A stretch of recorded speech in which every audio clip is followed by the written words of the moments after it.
उपस्थित असणारे सर्व परमेश्वर स्वरूप श्रोते सर्व श्रोत्यांच्या चरणी वंदन करतो आणि माझ्या अल्पबुद्धीप्रमाणे अल्पमतीप्रमाणे जे श्री सद्गुरु पादुकाष्टक याच्यावरती चिंतन करा. 3 दिवस प्रवचन, गेले 2 दिवस आराधना केंद्रामध्ये संध्याकाळच्या वेळेला प्रवचन झाली आणि आजचं असणारं उपसंहार चाललेल्या असणाऱ्या चिंतनाचा आजच्या असणाऱ्या प्रवचनातून आपण करायचा. तत्पूर्वी सद्गुरु पादुकाष्टकाचा एक श्लोक गेले 2 दिवसांमध्ये झाला. दुसरा श्लोक आज आपण बघूया. श्लोक किती पूर्ण झाले याच्यावर प्रवचन अवलंबून नाही, लक्षात घ्या. त्याच्यामधलं किती कळलं ते म्हणजे गीतेमधला एक श्लोक कळला तरी चालेल, पण त्यामुळे गीतेचा असणारा भावार्थ जो आहे तो आपल्या सगळ्यांच्या लक्षात येतो, बरं का. ज्ञानेश्वरीची एक ओवी जरी समजली, एक तरी ओवी अनुभवावी असं सांगितलेलं आहे. त्यामुळे एक का असेना, थोडं का असेना, पण ते आपल्या जर समजलं, एक जरी मुद्दा आपण घरी घेऊन व्यवस्थित गेलो, बरं का, तरी सुद्धा आपलं परमार्थामध्ये काम झालं. कारण स्वतः भगवान गोपाल कृष्णाने अर्जुनाला सांगितलंय की देवापर्यंत पोहोचण्याकरता एक गुण वास होतो. कुठलाही एक गुण, एक वैराग्य भगवंताची प्राप्ती करून देतो, बरं का. एक ज्ञान भगवंताची प्राप्ती करून देतो, एक भक्ती भगवंताची प्राप्ती करून देतो, एक दान भगवंताची प्राप्ती करून, एक काही फक्त व्यवस्थित असलं पाहिजे जे काही असेल ते. त्यामुळे काल एक श्लोक आपण गेल्या 2 दिवसामध्ये बघितला. त्याच्यावर वैराग्यच इतकं, काल वैराग्य या विषयावरच इतकं बोललोय की मला कोणीतरी सांगेल म्हणजे की अहो वा वैराग्य विषय इतका तुम्ही सांगितलं की वैराग्य विषयाचं वैराग्य आलं की आता वैराग्य पुन्हा सांगू नका की हा विषय आता ऐकवत नाही, असो विनोदाचा भाग सोडून द्या. थोडस सद्गुरु महात्म्यावरती बोलतो, गुरुपौर्णिमा आहे त्यामुळे, आणि मग दुसऱ्या श्लोकाला आपण प्रारंभ करूया. आज आपल्याला माहिती नाहीये की सद्गुरूंची आपल्यावरती खरी कृपा कधी होणार आहे, त्याकरता काय केलं पाहिजे आपण हे सांगतो आणि मग आपल्या श्लोकाकडे वळूया. सद्गुरूंची कृपा प्रत्येकाला पाहिजे, लक्षात घ्या. असा एकही मनुष्य नाही, असा एकही जीव नाही की त्या मनुष्याला, त्या जीवाला सद्गुरूंची कृपा नकोय. प्रत्येकाला सद्गुरूंची म्हणजे परमात्म्याची कृपा पाहिजे. त्याकरता श्रीमद भागवताच्या 11 स्कंदामध्ये सांगितलेलं आहे की परमात्म्याची कृपा प्राप्त व्हावी, सद्गुरूंची कृपा प्राप्त व्हावी, ह्या करता या जीवानं काय केलं पाहिजे. आणि म्हणून अनेक प्रश्न या भगवान गोपाळ कृष्णाला प्रश्न विचारलेले, बरं का. 11 स्कंद, या 11 स्कंदावरती छान भाष्य आपल्या एकनाथ महाराजांनी केलेलं आहे, एकनाथी भागवत. तर त्यातला एक श्लोक मी आपल्याला सांगणार आहे, जेणेकरून त्या श्लोकाचं चिंतन जर आपण व्यवस्थित केलं श्रोते हो, तर आपल्याला सद्गुरू नक्की कधी भेटायला येतील, नक्की सद्गुरूंची कृपा आपल्यावरती कधी होईल हे आपण आपल्या विवेकाकडे. इथे बसलेले प्रत्येकाची पारमार्थिक स्थिती वेगवेगळी आहे, कोणाची सारखी नाहीये. माझी जी असेल ती ह्यांची नाही, त्यांची असेल ती त्यांची नाही, प्रत्येकाची पारमार्थिक स्थिती वेगळी आहे. त्यामुळे कृपा होण्याची जी पद्धत आहे, स्तर आहे, हे वेगवेगळे असणार आहे. कृपा होणार, फक्त कधी होणार हे आपल्याला माहिती नाही, ते फक्त जाणून घेऊया आणि पुढे, कारण त्या उपदेशाचा, त्या विषयाचाच आपण चिंतन करण्याचा प्रयत्न करतोय. भगवान गोपाल कृष्णांची 125 वर्ष पूर्ण झाली, सगळं कार्य झालं. गोकुळात 11 वर्ष राहिले, अक्रूर घेऊन आला, कंसाचा वध झाला, सगळं. पांडवाला राज्य मिळालं, अर्जुनाला जो काही उपदेश करायचा होता, बरं का, 700 श्लोकांचा गीतेच्या मार्फत तो सगळा झाला. आणि आता काही काम शिल्लक नाही. भगवान गोपाल कृष्णांचं काम, भगवंतांचा असणारा परिपूर्ण अवतार जो आहे तो म्हणजे भगवान गोपाल कृष्ण, बरं का. जी काही शक्ती सगळी होती ती सगळी शक्ती भगवंतांनी कुठल्या अवतारात वापरली? 8व्या अवतारात भगवान गोपाल कृष्ण या अवतारात वापरली. आणि असे भगवान 125 वर्षाचं पूर्ण कार्य होऊन शांत बसलेले आणि सगळे ब्रह्मादिक आले, सगळे इंद्र आले, ब्रह्मदेव आले आणि म्हणाले, देवा तुमचं कार्य पूर्ण झालेलं आहे, लक्षात घ्या, तुमचं कार्य पूर्ण झालेलं आहे आणि म्हणून आता निजधामाला जाण्याची तयारी करा. निजधामाला जाण्याची तयारी करा म्हणजे थोडक्यात अवतार समाप्ती करा. आता कारण पुढे कलियुग सुरू होणार, द्वापार युग समाप्त होणार, कलियुगाचा प्रारंभ होणार. त्यामुळे आता आपण निजधामाला जाण्याची तयारी करा. आता निजधामाला जाण्याची, आपल्याला कुठे जायचं असेल तर बॅग पुरत नाही, किती बॅगा आपण भरतो. इतक्या काय काय प्रवासात आम्ही बघतो, कीर्तनाला प्रवचनाला आम्ही बाहेर जातो तेव्हा एवढ्या मोठ्या सुटकेस असतात की ट्रेनच्या खाली जी जागा असते सीटच्या खालची, बरं का, तिथे जातच नाहीत त्या, इतकी. पूर नाही माणसाला.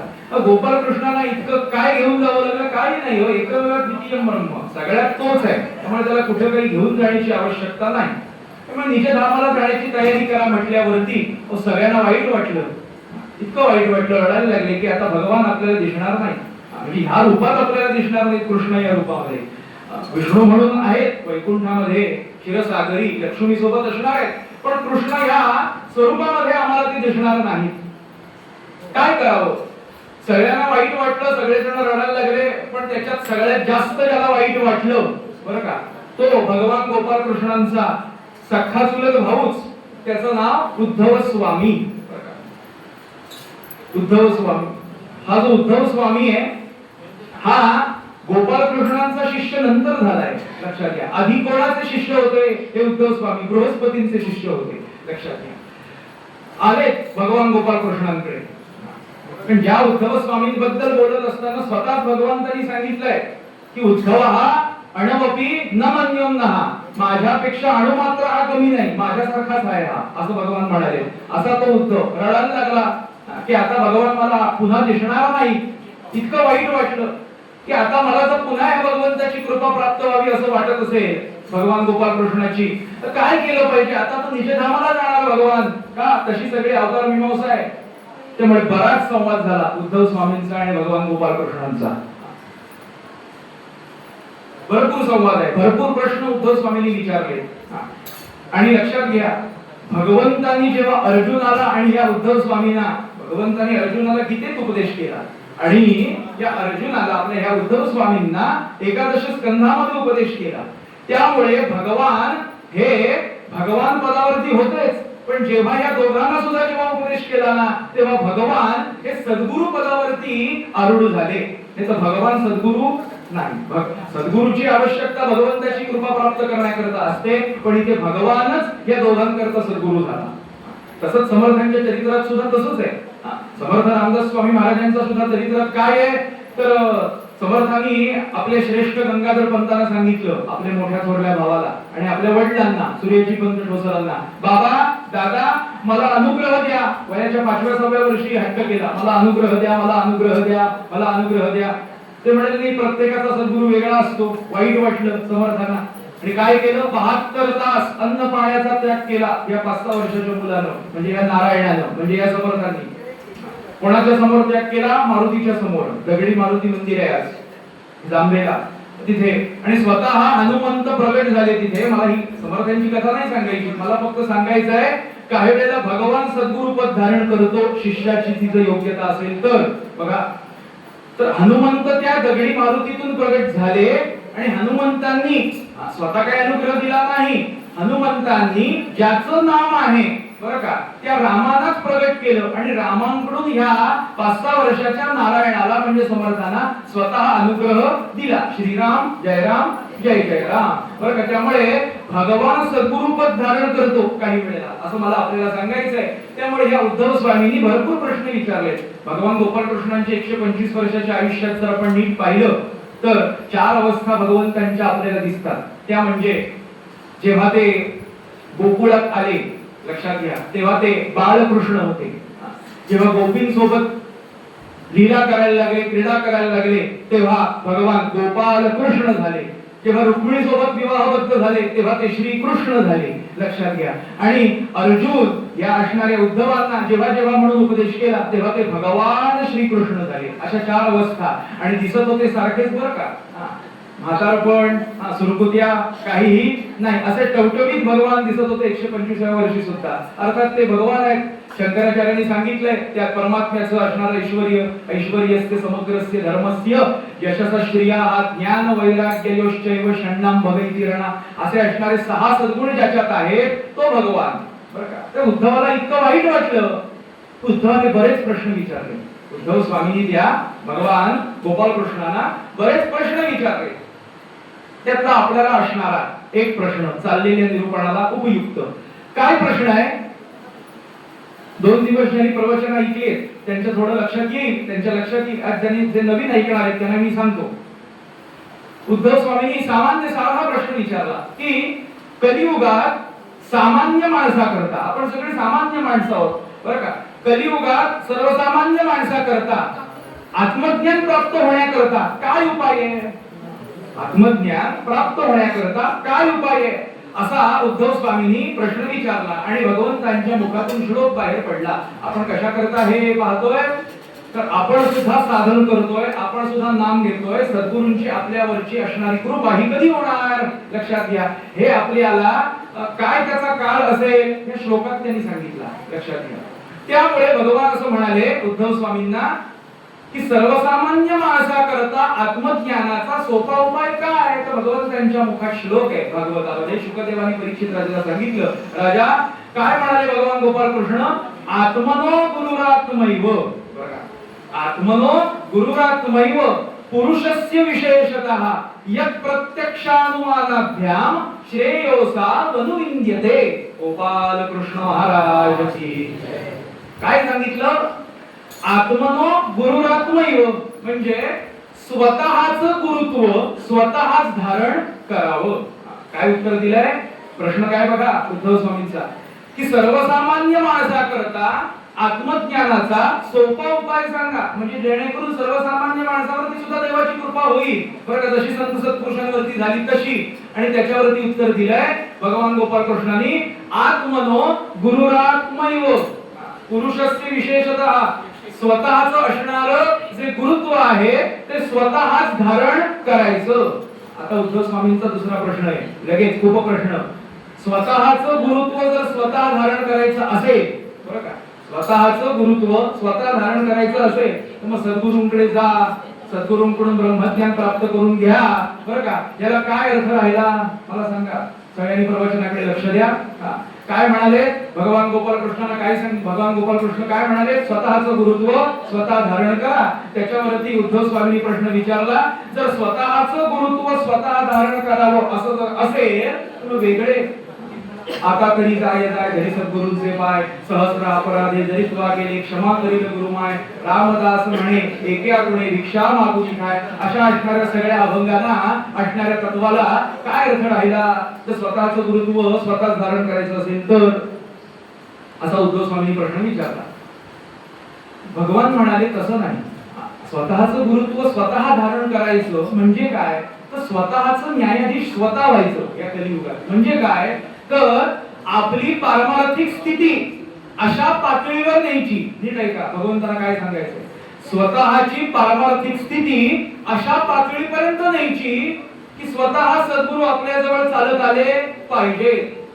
स्वतःची स्थिती अशी करा की सद्गुरूंनी स्वतः यावं. रामकृष्ण परमहंस जसे विवेकानंदांना न्यायला आले, दार ठोठवलं, नरेंद्रा चल असं सांगितलं आणि त्या नरेंद्राचा स्वामी विवेकानंद केला रामकृष्ण परमहंसांनी. लक्षात घ्या, आपल्याला एकनाथ महाराजांचे शिष्य गावा माहिती आहेत, ज्यांनी भावार्थ रामायण पुढे पूर्ण केलं, पुढच्या ओव्यांवरती भाष्य त्यांनी केलं. लक्षात घ्या. तर ते का या भगवान गोपाल कृष्णांच्या सांगितल्याप्रमाणे, अर्थात नाथांनी पुढे एकनाथी भागवत लिहिलंच, त्याच्यातून हे सगळा उलगडा झाला. पण हे सगळं वर्णन एकादश स्कंदामध्येच केलेलं.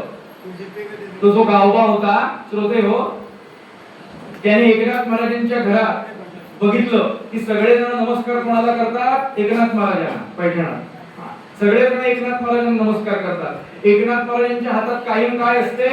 जपमाळ असते. सतत पारनेरकर महाराजांच्या भटारखान्यात लिहिलेलं वाक्य आहे, एक तर कामात असा नाही तर नामात असा. एक तर काम करा नाही तर नाम घ्या.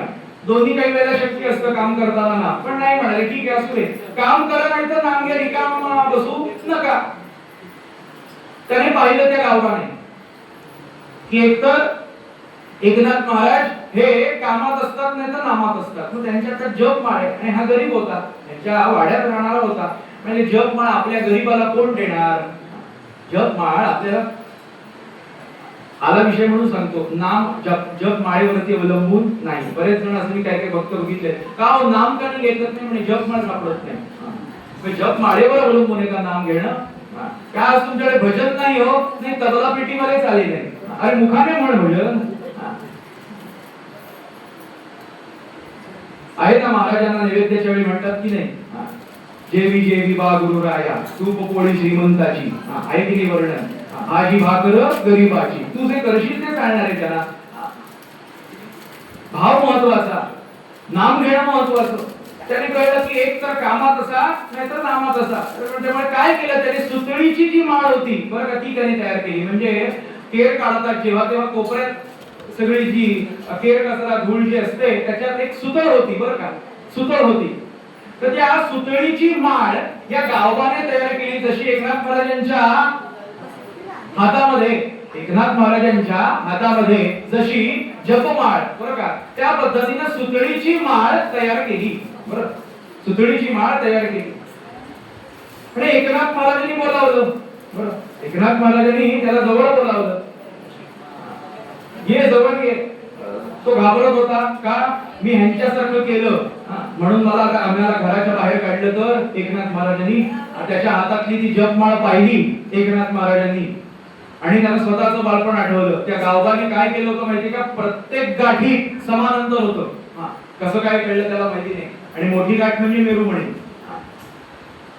एकनाथ महाराजांना ह्याचं आश्चर्य वाटलं की ह्याने सुतळीची माळ तयार केली. नाहीतर आजकाल असं आहे, सुतळी बांधायची वेळ आली तरी माळ घेत नाही, सिरियल बघत बसतात. मी तुमचं नाही सांगत आहे, मला डोंबिवलीत राहायचंय हो. असं विनोदाचा भाग सोडून द्या, मध्येच कंटाळा येऊ नये म्हणून. आणि विचारलं त्या गावबाला, त्याला तेव्हा काही नाव देऊ नव्हतं, लक्षात घ्या. त्याला फक्त विचारलं तुझं नाव काय सांग. नाथ महाराजांनी विचारलं. म्हणजे मला आई गावबा म्हणते, मला काही नाव नाही. आई मला लाडाने गावबा म्हणते, बरोबर आहे. गावबा काय गाव अजून ठरलेलं नाहीये. कशाचं नाम घ्यायचं, कोणतं नाम घ्यायचं अजून ठरलेलं नाही.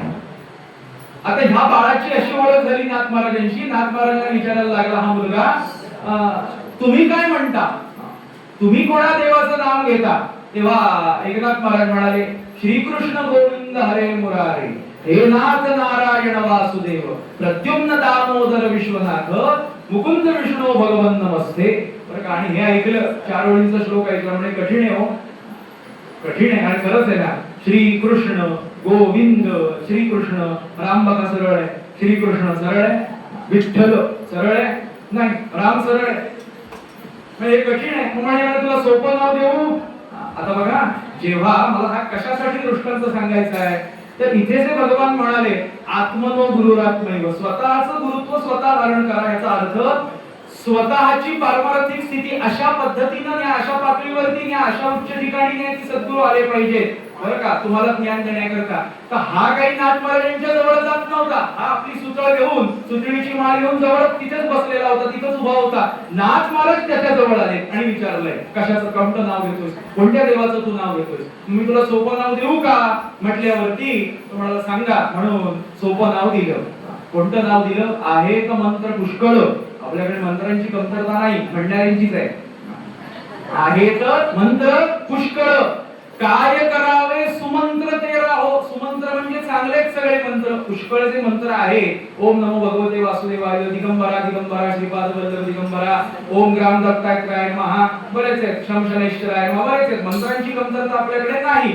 आहे तर मंत्र पुष्कळ, काय करावे सुमंत्र तेरा हो. बरं का, सुमंत्र आहेत ते असू देत म्हणाले, वंदनीय आहेत सगळे मंत्र. पण मंत्रात मंत्र उत्तम कोणता, श्री पासून ज्यात वर्ण 13 हो.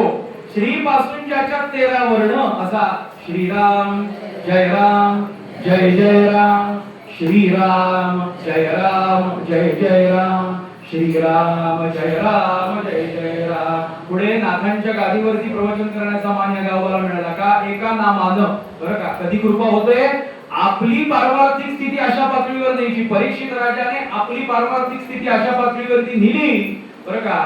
वैराग्याची प्राप्ती त्या परीक्षित राजाला अशी झाली की भागवत सांगायला कोण आलं, शुकदेव आले.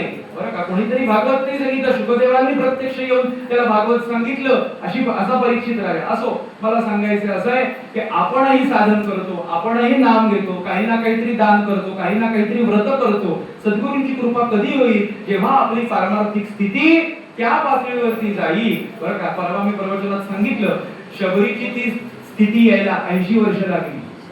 वयाच्या 16व्या वर्षीपासून 96व्या वर्षीपर्यंत ती नामच घेतीये. बरं का, वचनही सांगितलं मी की विश्वासो सद्गुरु वाक्यस्मिन स्वस्मिन दीनत्व भावना. असो, सांगायचं कारण असं आहे म्हणून आपला असणारा सद्गुरु पादुकाष्टकामधला असणारा दुसरा श्लोक या अर्थानच लिहिलेला आहे. तो ते म्हणाले की सद्योग पंथे घरी आणि येले. बरं का, याचा अर्थ असा आहे की त्या सद्गुरूंनी मला, हा जीव बोलतोय या परमात्मेशी, की या सद्गुरूंनी मला योग्य वळणावर आणलं, योग्य मार्गावर आणलं. सद्योग पंथे घरी आणि येले हा श्लोक दोन पद्धतीने मी आपल्याला अर्थ लावून सांगणार आहे, लक्षात घ्या. सद्योग पंथे घरी आणि येले म्हणजे योग्य मार्गावर आणलं, हा पहिला अर्थ. ते कसं आणलं हे सांगतो. आणि दुसरा अर्थ घरी आणि येले, सद्योग पंथे घरी आणि येले म्हणजे मी जे घर सोडून गेलो होतो, बरं का, कोणतं घर ते सांगतो मी आपल्याला. जे मी घर सोडून गेलो होतो ते मला योग्य घरी पुन्हा आणलं माझ्या. म्हणजे काय, तर मला जे वाटते, प्रत्येकाला इथं बसलेल्या प्रत्येकाला जे वाटतंय मी देह आहे म्हणजे घर सोडून गेला, असा त्याचा अर्थ आहे. आणि आता घरी आणि येले म्हणजे आत्मज्ञान दिलं, म्हणजे तू तुझ्या मूळ रूपात तू आहेस हे आपल्याला अनुभवाने सांगितलं, कृपा प्रसाद जो दिला. म्हणून कृपा हा शब्द आपल्याकडे आपलं काही लौकिक चालू झालं की आपण म्हणतो माझ्यावर सद्गुरूंची कृपा आहे, त्याला कृपा म्हणत नाही. बरं का, त्याला कृपा म्हणत नाही. कृपा त्यालाच म्हणतात जेव्हा सद्गुरू आपल्याला ब्रह्मज्ञान देतात. बरं का, म्हणून ही दुसरी संगती आहे. पहिली संगती अशी की सद्योग पंथे घरी आणि येले, याचा अर्थ असा आहे की रचनाकार सांगतायत की आपल्याला योग्य मार्गावरती, जो मी योग्य मार्गावरती नव्हतो, बरं का, योग्य मार्गावरती नव्हतो म्हणजे काय, तर दासबोधात दशक 5वा मंत्रांचा 5वा दशक, त्याच्यामध्ये 7वा 8वा 9वा आणि 10वा असा शेवटी 4 समास येतात. बरं का, 7वा समास बद्ध लक्षण आपल्याला माहिती, 8वा समास मुमुक्षु लक्षण, 40 50 50 ओव्या 60 ओव्या समर्थांनी त्याच्याकरता खर्च केले. 9वा असणारा समास जो आहे तो साधक लक्षण, आणि 10वा समास जो आहे दशक 5व्या मधला सांगतोय मी, 10वा जो समास आहे तो सिद्ध लक्षण. बरं का, कसा काय विषय चाललाय आपला, सद्योग पंथे घरी आणि येले. योग्य मार्गावर मी नव्हतो तर ते मला योग्य मार्गावरती सद्गुरूंनी आणलं. मी कोणत्या मार्गावरती होतो, ह्या 4 अवस्थांपैकी कुठेतरी आपण असतो. बरं का, कुठल्या 4 अवस्था, एक तर आपण बद्ध असतो, एक तर आपण मुमुक्षु असतो, एक तर आपण साधक असतो, एक तर आपण सिद्ध असतो. बद्ध कशाला म्हणतात, मी 40 ओव्या त्याच्यात आहेत लिहिलेल्या समर्थांनी, पण त्याच्यामधले अगदी निवडक ओव्या लिहून आणले जेणेकरून बद्ध लक्षण पटकन कळेल, मुमुक्षु लक्षण पटकन कळेल, सिद्ध लक्षण साधक लक्षण पटकन कळेल, लक्षात घ्या. त्यामुळे अगदी त्याची असणारी जी ओळख आहे, बरं का, ती समर्थांच्या ओळीतून लक्षात येते. समर्थ म्हणाले न कळे भक्ती. बरं का, त्या बद्धला भक्ती समजत नाही, देवावर प्रेम कसं करायचं हे समजत नाही. न कळे ज्ञान, बरं का, न कळे वैराग्य, न कळे ध्यान, न कळे मोक्ष, न कळे साधन, बरं का, या नाव बद्ध. त्याला थोडक्यात काय, तर हा बद्ध म्हणजे काय असतो, अज्ञानी असतो. बरं का, अगदी पुढे जाऊन सांगितलं बद्धाचं असणारं लक्षण ते म्हणजे सत्संगाची नाही गोडी. आपण जे आता सत्संगात, आपण कशात आहोत, आता सत्संगात आहोत. संतांचे असणारे विचार जिथे आपण ऐकतो, लक्षात घ्या, तो असतो सत्संग. तर हा बद्ध कसा असतो हे सांगितलंय समर्थांनी, सत्संगाची नाही गोडी, संत निंदेची आवडी. बरं का, संतांची निंदा करायला फार आवडते. देवाची निंदा, संतांची निंदा जे करतात की नाही फेसबुक वरून, इंस्टाग्राम वरून, ते बद्ध. समर्थांनी म्हणून बद्ध लक्षण पुरलं नाही म्हणून मूर्ख लक्षण लिहिली, मूर्ख लक्षण पुरली नाही म्हणून पुन्हा पडत मूर्ख लक्षण लिहिली. बरेच जण सांगतात, काही ठिकाणी असे काही असतात जे देवाला नावाचे म्हणाले, समर्थांचा आम्ही दासबोध वाचला, समर्थांवर म्हणे आमचा राग आहे. का राग आहे म्हणे, आमची लक्षणं लिहिली त्याच्यात. असं चला सोडून द्या. तर अशी बद्ध लक्षण, मूर्ख लक्षण, पडत मूर्ख, असो बद्ध लक्षण याचा अर्थ सरळ अर्थ साधा की संत निंदेची आवडी. बरं का, संतांवरती जो निंदा करतो, देवाची टिंगल जो करतो, बरं का, देहबुद्धीची घातलेली बेडी या नावाज्ञान, देहबुद्धी ठासून त्याच्यात भरलेली असते. मी माझा देह, माझं शरीर, या देहाला काय आवडतं काय आवडत नाही या सगळ्याचा जो विचार करतो त्याला बद्ध म्हटलंय. बरं का, समर्थांनी सांगितलंय अज्ञानी असणं चूक नाही. अज्ञानी असणं, थोडक्यात मूर्ख असणं हे चूक नाहीये, पण मी अज्ञानी आहे हे समजणं हे महत्वाचं आहे. समजलं का, अज्ञानाचं ज्ञान होणं हे सगळ्यात महत्वाचं आहे. अज्ञान म्हणजे मला कळत नाही हे कळणं, मला कळत नाही हे कळणं, अज्ञानाचं ज्ञान होणं. आता मी एक सांगू का आपल्याला, की माणसाला कळतं काय, की आपल्याला कळत नाही. माणसाला कळतं काही वेळेला की मला कळत नाही, पण त्याला जे कळत नाही त्यातलं किती कळतं आणि किती कळत नाही हे कळत नाही. समजलं का? घाबरू नका, 10:30 संपवणार मी. असं सांगायचं कारण की माणसाचं अज्ञान जे आहे, ते अज्ञान जे आहे ना, त्याचं ज्ञान अगोदर झालं पाहिजे. अहो जे ज्ञानी माणसं आहेत ते म्हणतात मला कळत नाही. आम्हा नकळे ज्ञान, नकळे पुराण, वेदांचे वचन. भगवानचा अभंग की नाही, आगमाची आडी निगमाचा भेद, शास्त्रांचा संवाद, हे सगळे अभंग चोखोबांचे आहेत. आगमाची आडी म्हणजे काय, निगमाचा भेद म्हणजे, आणि हे सांगतात मला कळत नाही, चोखोबा सांगतायत. योग याग तप अष्टांग साधन, न कळेची दान व्रत तप. पण एक समजतं, चोखा म्हणे माझा गोळा भाव केला, हा एवढंच समजतं. जे समजायचं ते समजतं बरं का, लक्षात घ्या. अर्थात चोखोबाने जरी हे लिहिलेलं असलं आम्हाला कळे ज्ञान, तरी ते आपलं सगळ्यांचं प्रतिनिधित्व करत आहेत. आपण सगळ्यांनी ओळखायचं की हे आपल्या करता आहे, त्यांच्या करता नाही. चोखोबांना समजत नाही हा विचार नाहीये, आपल्याला समजत नाही म्हणून त्यांनी स्वतःच्या वतीनं, संत काय करतात, आपल्या सगळ्यांच्या वतीनं देवाला प्रार्थना करतात की मला कळत नाही, आम्हाला कळत नाही म्हणजे आपल्याला कळत नाही. बरं का, संतांना समजत नाही असा अर्थ नाही, म्हणून ह्याला बद्ध म्हणतात. आता विषय कसा आहे की सद्योग पंथे घरी आणले, आपल्याला संत सद्गुरू मार्गावरती आणतात, योग्य मार्गावरती. तर जर आपण बद्ध असू तरी सुद्धा आपल्याला ते योग्य मार्गावर आणतात, लक्षात घ्या. पण मी आपल्याला असं सांगतो श्रोते हो, की बद्धापेक्षा पुढची जी अवस्था आहे मुमुक्षु, बरं का, ते मुमुक्षु होणं ना अत्यंत महत्वाचं आहे. मुमुक्षु एकदा झालो की संतांची कृपा व्हायला मदत होते आपल्या जीवाला. बद्ध असेल ना तर संतांची कृपा व्हायला वेळ लागतो, आणि मुमुक्षु असेल, दुसरी अवस्था मुमुक्षु. मुमुक्षु जर असेल तर संतांची कृपा होण्याकरता मदत होते. का, ती अवस्था आपल्याला मदत करते मुमुक्षु नावाची. मुमुक्षु नावाची अवस्था म्हणजे काय, आता पश्चात्ताप होतो त्याला, कशाचा, आधी असलेल्या बद्धाचा. आधी काय होतो, हा जीव काय होता बद्ध होता, अज्ञानी होता. आता तो ज्ञानी नाही झालाय, पण ज्ञान मला प्राप्त व्हावं असं त्याला वाटतंय. कोणाला, मुमुक्षुला. म्हणजे मुमुक्षु या अवस्थेला वाटतंय. अशी जेव्हा अवस्था येते तेव्हा आपण मुमुक्षु होणार, लक्षात घ्या. मला सांगा, आपल्याला प्रत्येकाला वाटतं ना भगवंताची, सद्गुरूंची, महाराजांची कृपा व्हावी, हो म्हणा. आवाज गेला पाहिजे गोंधळल्यापर्यंत. तर त्याच्यात एखाद्याला झोप लागली असेल तर तो जागा व्हायचा, हो या बोल. तर गमतीचा भाग सोडून द्या. म्हणजे आपण कोण झालो, मुमुक्षु झालो. आपल्याला परमात्म्याची कृपा हवी आहे, सद्गुरूंची कृपा हवी आहे, म्हणजे आपण मुमुक्षु झालो. तर मुमुक्षु एकदा हा जीव झाला श्रोते हो, की सद्गुरूंची कृपा होते. त्याचं कारण काय, तर मी याला आपल्याला प्रमाण देतो. मग अशी एकनाथ महाराजांचं उदाहरण मी आपल्याला दिलंय.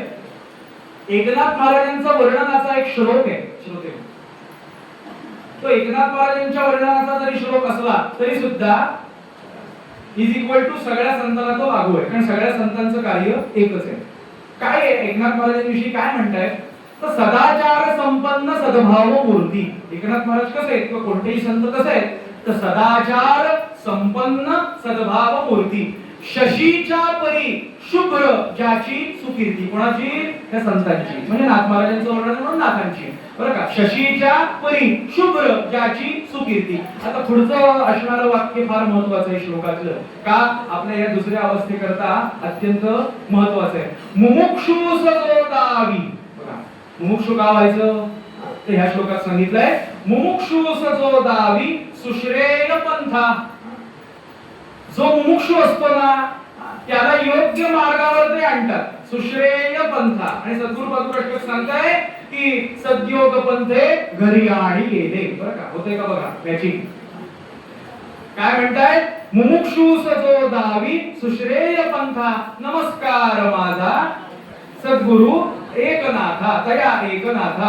बरं का, म्हणून मुमुक्षु होणं अत्यंत महत्वाचं आहे. त्याला पश्चात्ताप होतो, आणि मी जो संसारात अडकलेलो आहे त्याला आता त्याचा पश्चात्ताप होतो. कशा करता मी याच्या सगळ्या विषय बंधनामध्ये, विषय सुखांमध्ये, सुख साधनामध्ये अडकलो, असं त्याला पश्चात्ताप होतो. आणि असा जेव्हा त्याला पश्चात्ताप होतो आणि माझ्यावरती कोणाची तरी आता भगवंतांची कृपा व्हावी असं जेव्हा त्याला वाटतं, तो तेव्हा त्याचं नाव आहे मुमुक्षु.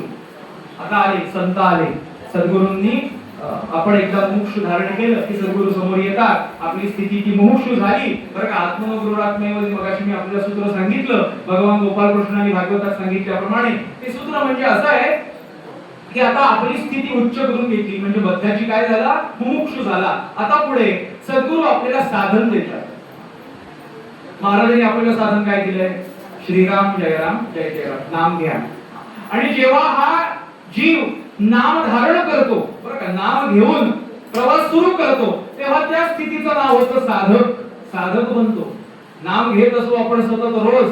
लक्षात घ्या, आपल्याला जे काही दिलेलं आहे साधन, ते जेव्हा आपण साधन करत राहू, साधन त्यालाच म्हणतात की साध्याची ओळख वारंवार करून देतं तेच साधन. साधन शब्द हा विनोदाला जन्मला घ्यायचा अर्थ जे साधक न, ते साधक नाही, ते साधन बरं का. म्हणून साधन जे साध्याची ओळख वारंवार करून देतं त्याला साधन म्हणतात. म्हणून ते साधन एकदा हा जीव जेव्हा धारण करतो तेव्हा त्या तिसऱ्या अवस्थेचं नाव आहे साधक. आणि आता असं नाम घेत घेत घेत असं साधन करीत कोणाला काय साधन सांगतील सांगता येणार नाही बरं का. प्रत्येकाची असणारी अधिकार कसा आहे प्रत्येक जीवाचा, त्याप्रमाणे सद्गुरू आपल्याला साधन सांगणार. आपल्याला नाम हे सोपं नाव सांगितलं, सोपं नाव आहे बरं का. हे नाव घ्या, तुम्ही नाम घ्या, आपण साधन करतो. आणि असं साधन करता करता करता करता थोडीशी एक साधक वृत्ती असताना सुद्धा मनात एक संशय असतो बरं का. तेव्हा की जे मला साधन सद्गुरूंनी दिलेलं आहे बरं का, त्या साधनाने माझ्यावर कृपा होईल ना, अशी संशय वृत्ती तेव्हा जागृत होते. लक्षात घ्या. पण असं नाम घेत घेत घेत जे आपल्याला सद्गुरूंनी साधन दिलेलं आहे त्याच साधनाने आपल्याला विश्वास वाटतो, विश्वास प्राप्त होतो की नाही ह्याच साधनाने भगवंताची कृपा, सद्गुरूंची कृपा माझ्यावरती होणार. आणि एकदा का कृपा झाली की चौथ्या असणाऱ्या जे चौथं लक्षण सांगितले चौथ्या अवस्थेचं, ते म्हणजे सिद्ध बरं का. असे हे चार समास दशक 5वा मंत्रांचा याच्यामध्ये दिलेले आहे. बद्ध, मुमुक्षु, साधक आणि सिद्ध बरं का. आपला विषय असा आहे की सद्गुरु पादुकाष्टक असं सांगताय की सद्योग पंथये घरी आणि येले. जे मी बद्ध होतो त्या बद्धाचा काय केला सद्गुरूंनी, मुमुक्षु केला. या मुमुक्षुचा काय केला, साधक केला. आणि त्या साधकाचा काय केला, सिद्ध केला. म्हणजे आपल्याला योग्य मार्गावरती आणलं. आता पुढे जाऊन मी सांगतो की योग्य मार्गावर जरी आलं तरी सद्गुरूंची पाठ कधी सोडायची नाहीये, त्या श्री चरणांना कधीच विसरायचं नाहीये. कसं, वाल्मिकी रामायणात कथा आहे, जेव्हा विश्वामित्र ज्येष्ठ तुझा पुत्र मला देई दशरथा मागण्याकरता आले रामांना, तेव्हा दशरथ महाराज नाही नाही म्हणतात का, भीती वाटतेय शापाची, तू सुद्धा पुत्र पुत्र करून मरशील, तुझ्या शेवटच्या काळात भीती वाटते दशरथ महाराजांना. त्यामुळे दशरथ महाराज आपल्या मुलाला सोडायला तयार नाहीत, रामाला द्यायला तयार नाहीत. विश्वामित्र सांगतायत द्या, हे सांगतायत देऊ, हे म्हणतायत मी देणार नाही. वाद सुरू झाला आणि आता भीती वाटली दशरथांना, का विश्वामित्र शाप देतात की काय. पण ह्या दोघांना शांत करायला एक त्याच्यामध्ये मंत्री होते. मंत्री चांगले असावे लागतात, नाहीतर मग राजाला त्रास होतो. तर मंत्री चांगला असावा लागतो. तो मंत्री आला पुढे, त्यांचं नाव सुमंत मंत्री बरं का. सुमंत आले आणि सुमंताने सांगितलं दोघांना सुद्धा, कोणाला, दशरथांनाही सांगितलं आणि विश्वामित्रांनी सांगितलं. म्हणाले मी तुमच्यात बोलतोय, क्षमा करा, पण तुम्ही ज्या त्या रामाकरता तुम्ही भांडताय, एक जण सांगतोय मला द्या, एक जण सांगतोय मी देणार नाही, त्या रामाला विचारा तुला जायचंय की नाही. हा 5,500 वर्षापूर्वीचा प्रगत विचार की रामाला विचारा. तुम्ही म्हणताय मी देतो रामाला आणि तुम्ही सांगताय मी देणार नाही रामाला, त्या रामाला काहीतरी आहे की नाही मत, त्या रामाला विचारा तुला जायचंय की नाही. सगळं रामचरित्र 24,000 श्लोकांचं आहे वाल्मिकीचं, आपल्याकडे जे उपलब्ध आहे ते गीता प्रेसचं. तर तेव्हाच वसिष्ठांनी या रामप्रभूंना, लक्षात घ्या, या वसिष्ठांनी तेव्हा जेव्हा विश्वामित्र न्यायला आले होते तेव्हा या वसिष्ठांनी रामांना जो उपदेश केलाय तो 36,000 श्लोकांचा. म्हणजे जे रामचरित्र 24,000 श्लोकात बसलो बरं का, पण त्या रामायणात रामाला केलेला जो उपदेश आहे तो 24,000 श्लोकात बसला नाही. त्याच्याकरता 36,000 साधारण श्लोक खर्च करावे लागले. त्याला काय म्हणतात, योग वसिष्ठ. आपल्याला माहिती या दोघांचा संवाद आहे, राम आणि वसिष्ठांचा. तर तेव्हा वसिष्ठांनी रामाला सांगितलं. याच्यात दोन मुद्दे मला आपल्याला सांगायचे. राम हा पूर्णावतार आहे, 7वा अवतार भगवान महाविष्णूंचा. स्वतः देव आहे, पण तरी सुद्धा मनुष्य अवतार घेतलेला आहे. एका मी मनुष्याच्या पोटी जन्माला आलोय, त्यामुळे मी सद्गुरूंकडे गेलं पाहिजे. आणि खरा जो ज्ञानी आहे ना, खरा बुद्धिमान, हा कसा ओळखायचा माहितीये का? खरा बुद्धिमान, खरा ज्ञानी कोणाला ओळखायचं? जो कायम विद्यार्थी दशेत असतो. कायम खरा ज्ञानी माणसाचं लक्षण विद्यार्थी दशेत. जो म्हणतो मला सगळं आलं, त्याला काही आलेलं नसतं. कालच मी वाक्य मला वाटतं सांगितलं, जे येत, आम्हाला गुरुजींनी सांगितलंय, जे येत नाही ना ते सांगावं, येत नाही. आणि जे येत आहे ते सांगावं का? नाही, ते बोलू नये. जे येत आहे त्याबद्दल बोलू नये, जे येत नाही त्याबद्दल मात्र बोलावं. राम हे ज्ञानी आहेत. हे कशावरून? जो ज्ञानी आहे तो वसिष्ठांच्या समोर बसतो. लक्षात घ्या. अहो, वसिष्ठ रामांपेक्षा सुद्धा श्रेष्ठ किती आहेत माहितीये का? वरदानंद भारती सांगायचे की वसिष्ठांचं असणारं गुरुत्व हे इतकं महान आहे, सद्गुरुत्व इतकं महान आहे की जे ब्रह्माला ज्ञान देतात. अर्थ कळला का? वसिष्ठ ब्रह्माला ब्रह्मज्ञान देतात आणि सांगतात की तू ब्रह्म आहेस रामा. असे वसिष्ठ. लक्षात घ्या. अशा वसिष्ठांनी 36,000 श्लोकांचा उपदेश रामाला केला. त्यातला एक श्लोक बरं का, कशा करता? सत्योग पंथे घरी आणि गेले, या ओळी करता काय सांगितलं वसिष्ठांनी रामाला? सदा संतोभिगंतव्या यद्यप्युपदिशन्ति न या ही स्वैर कथा असतेशा उपदेशाः भवन्तितः.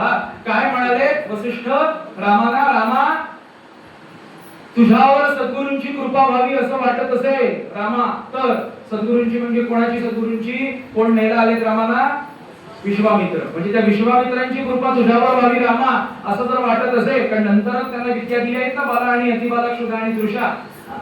एक एक एक गोष्टी शिकवल्या, रामाला प्रवृत्त केल्या. त्या ताडकेचा स्वभावचा वध कसा कर विश्वामित्रांनी उपदेश केले रामाला, आणि म्हणून रामांचं चरित्र दिव्य झालंय सद्गुरूंच्या कृपेमुळे.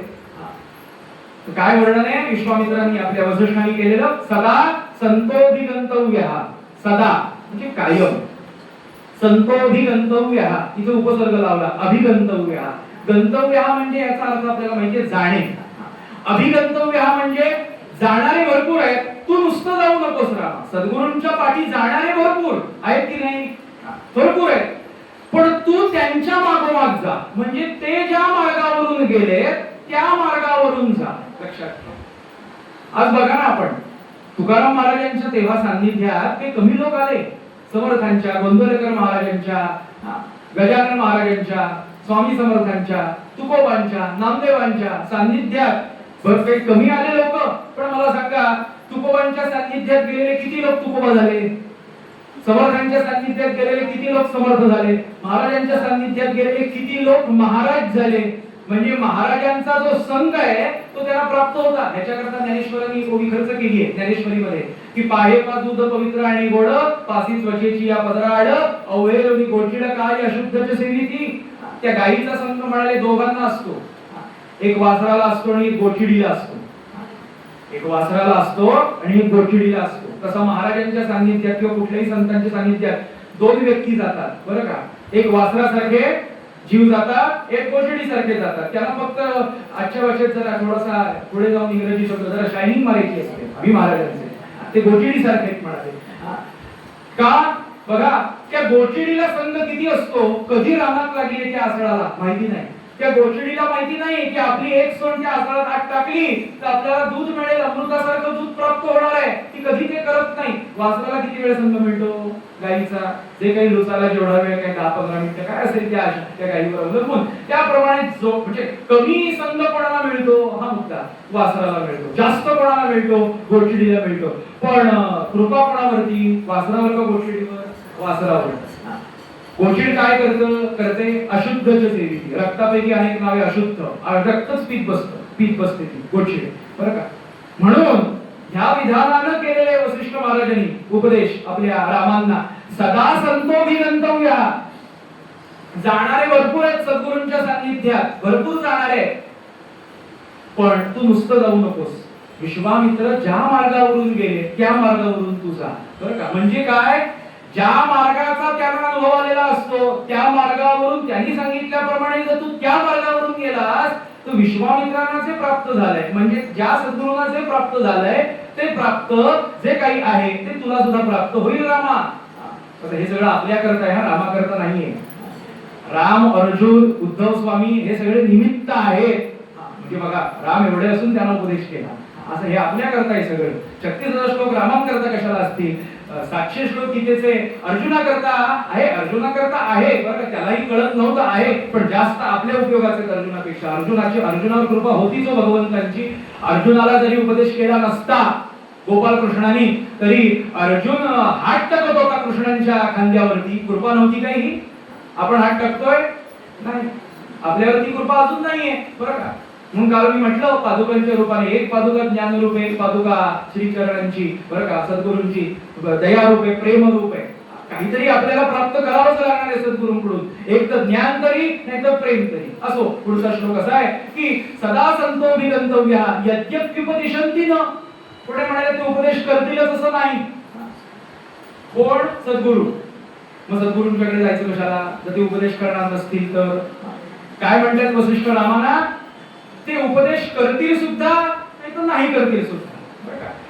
त्यांनी उपदेश केला नाही आणि केला तरी सुद्धा तू त्यांच्या सान्निध्यात बस. म्हणजे काय होईल, सद्गुरूंच्या सान्निध्यात बसलो, त्यांची संगती आपल्याला प्राप्त झाली की यद्यप्युपदिशन्ति न या ही स्वैर कथा असतेषाम. पुढे म्हटलंय या ही स्वैर कथा असतेषाम म्हणजे संतांचं असणारं सहज बोलणं, सद्गुरूंचं असणारं सहज बोलणं, ते सहज बोलणं सुद्धा उपदेशाः भवन्तितः, तोच उपदेश ठरतो. कशाला उपदेश म्हटलाय वसिष्ठांनी? सद्गुरूंच्या उपदेशाला काय म्हटलंय? सहज जे सद्गुरू बोलतात ते सहज, वेगळं काही वेदांत बोलायची आवश्यकता नाही. सहज जरी सांगितलं हे अमुक अमुक कर बरं का, तरी तो उपदेश त्यांच्या नुसतं सान्निध्यात गेल्यावरती बरं का.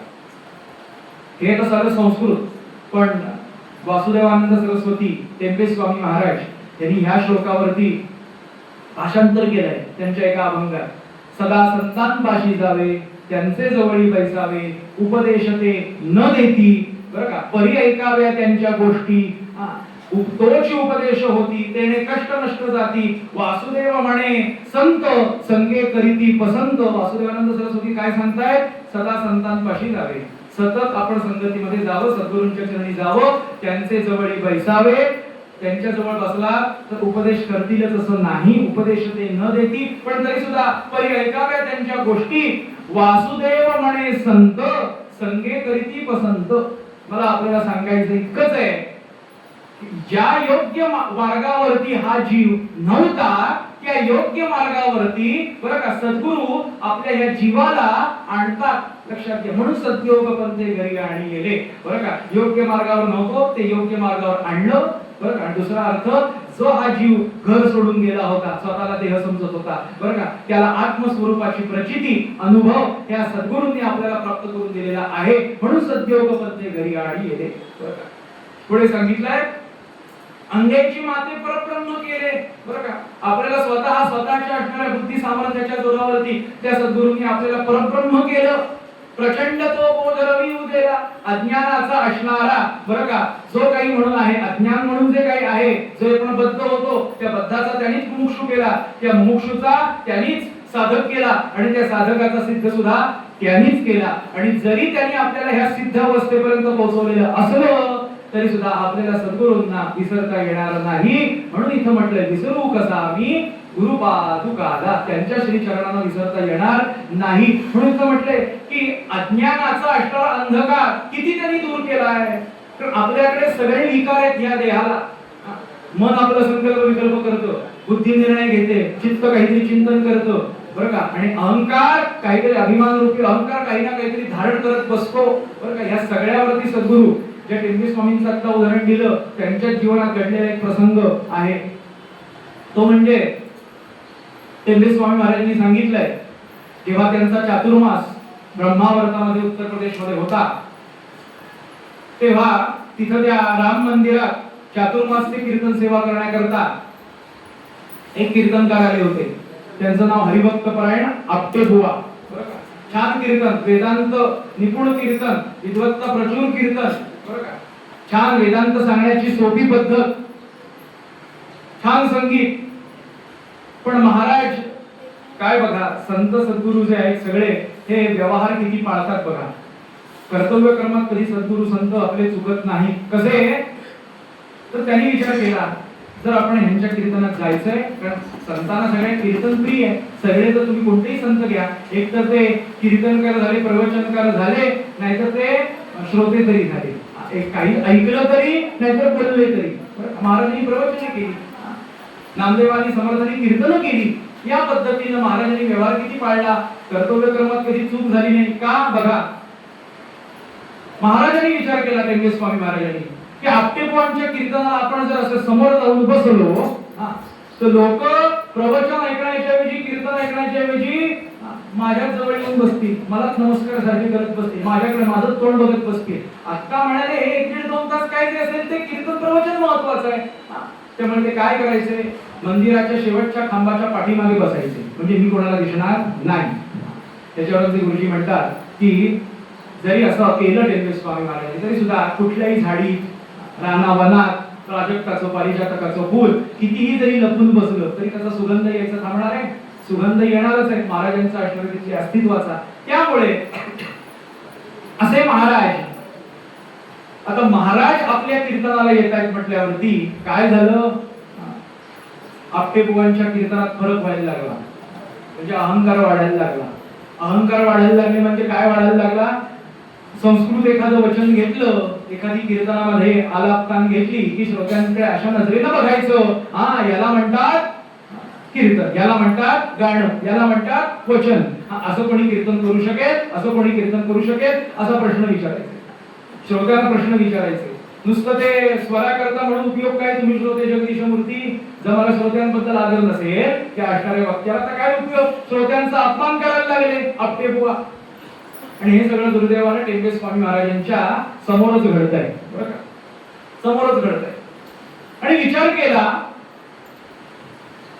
एक दिवशी परत प्रश्न विचारला, असं माझ्यासारखं कोणी कीर्तन करू शकेल, माझ्यासारखं कोणी कीर्तन करू शकेल. आणि काय माहिती नाही, त्या दिवशी एक असा कोवळा सुकुमार असा बालक 5-6 वर्षाचा मुलगा तो उठला श्रोत्यांमधून आणि तो म्हणाला आपटेबुवांना, भर कीर्तनात बरं चाललेल्या कीर्तनात नाही, भर कीर्तनातच प्रश्न विचारला. त्यांनी उत्तर दिलं, मी करतो म्हणाले कीर्तन, मी करतो. आता आई वडील रडायला लागले त्या बाळाचे, मुलाचे. असं जरी असलं तरी असं कसं बोलावं. कीर्तन झालं, आपटेबुवांनी काही तिथं दाखवलं नाही, पण असं बोलले. राग आला होता, पण राग दाखवण्याची जागा ती नाही. व्यासपीठ, नारदांची गादी, राग बाकी तुम्ही कुठलेही राग दाखवा संगीतातले, पण तो राग दाखवता येत नाही. म्हणून आम्हाला गुरुजींनी सांगितलं, ह्या गादीवर बसायचं, उभं राहायचं म्हणजे पेशन्स पाहिजे तुमच्याकडे. कोण मध्येच उठेल, मध्येच कोण कुठे खाणाखुणा करेल, तुमच्यात व्यक्ती तुम्ही आणून चालणार नाही. तुम्ही तुमचं आहे ते तसंच सुरू करायचं. या पद्धतीनं टेंबे स्वामी महाराज विचार करतात, काय करता येईल, काय करता येईल. ते म्हणाले आपटेबुवा, काय म्हणाले की बाळा तू करणार का कीर्तन, या मुलाच्या उद्या कीर्तनाला फार प्रचंड गर्दी करा बरं का, असं सांगितलं आपटेबुवांनी. कीर्तन झालं. टेंबे स्वामी महाराज, बघा आपल्या मूळ मुद्द्या सूत्राला आपण परत हात घालतोय, आत्मनो गुरुरात्मैव. त्या मुलाच्या जवळ टेंबे स्वामी महाराजांनी, लक्षात घ्या, ज्या मुलाने म्हटलंय मी करतो कीर्तन, त्या मुलाच्या जवळ स्वतः टेंबे स्वामी महाराजांनी आपली पारमार्थिक स्थिती अशा पातळीवरती न्यायची की सद्गुरु तुमच्या जवळ येतील. म्हणजे जे टेंबे स्वामी महाराज सांगतायत सदा संतांपाशी जावे, ते ह्या मुलाला जवळ घेत आहेत. लक्षात घ्या, या मुलाला आपल्या मांडीवर घेतलं आणि मुलाला प्रश्न विचारला, कीर्तन करतो म्हटलंस पण काय येतं कीर्तना करता. त्यांनी काय काय मनाचे श्लोक म्हणून दाखवले, त्वमेव माता च पिता त्वमेव, काय काय बाकी श्लोक म्हणून दाखवले. बरं म्हणाले. आई वडिलांना सांगितलं उद्या हा मुलगाच कीर्तन करेल, त्याला कीर्तनकाराच्या वेशात सजवून आणा. दुसऱ्या दिवशी कीर्तनकाराच्या वेशात या मुलाला सजवून आणलं. आणि पुढे टेंबे स्वामी वर्णन करतात की ह्या मुलाचं न बोलताच कीर्तन झालं, ह्या मुलाचं न बोलताच कीर्तन झालं. म्हणजे काय केलं, जेव्हा रोज, बरं का, आपटेबुवा ह्या कीर्तनाला यायचे, आपटेबुवा जेव्हा कीर्तनाला यायचे तेव्हा गादीवरूनच महाराजांना असा लांबून नमस्कार करायचे. महाराज सुद्धा शेवटी बसलेले असतील, बरं का, महाराजांना गादीवरूनच नमस्कार करायचे आपटेबुवा. पण हा मुलगा आला आणि ह्याने वासुदेवानंद सरस्वती टेंबे स्वामी महाराजांच्या चरणी साष्टांग नमस्कार घातला. टेंबे स्वामी महाराज म्हणाले, 40 वर्ष ज्यांना कर्म करून कर्मातलं वर्म ज्यांना समजलं नाही, त्याला काही क्षणात समजलं. म्हणाले, आता म्हणाले याला कीर्तनात वेगळा पूर्वरंग करण्याची गरज नाही, त्याला पूर्वरंग समजला काय येतो.